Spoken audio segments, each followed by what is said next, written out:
Let's discuss this maximum compensable assessable earnings, shall we?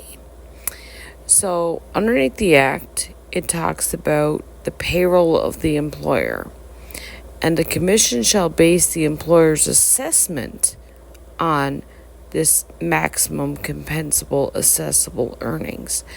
Now, why would this be used?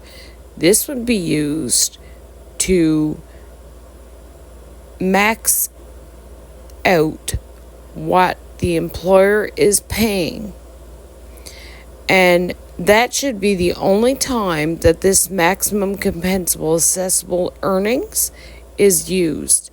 This should not apply to the injured worker in any capacity. Why? Because it's an employer-based regulation. It's an employer-based maximum, so that the employer does not end up paying an extreme amount of money for their employees into this fund.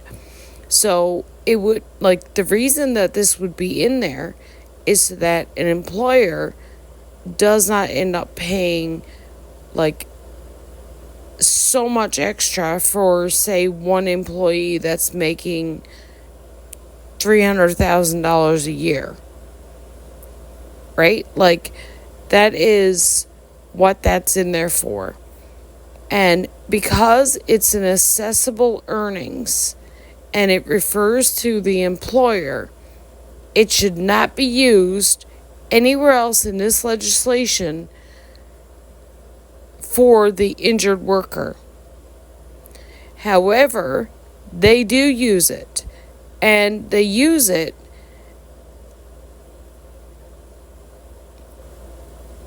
I should say illegally, because it's contradicting to Section 20-4 and to EL01 merits and justice.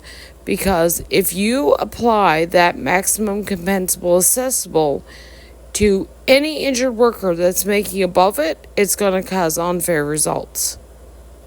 However, it is beneficial to the employer, so I can see why it's used for the employer, because it's not going to cause unfair results for the employer. It should, if anything, help the employers pay, and if they need to increase it by a little bit, then it's not really going to hurt most employers. However, it's absolutely going to hurt every injured worker who makes above that amount. So it's unfair to include this in the compensation for an injured worker.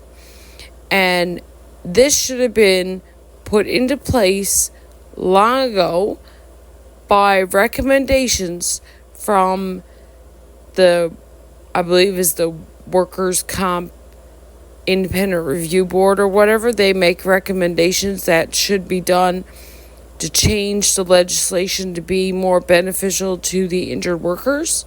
Well, in this instance, they're not actually making it more beneficial to the injured worker by including that maximum compensable assessable earnings for the injured worker in any capacity.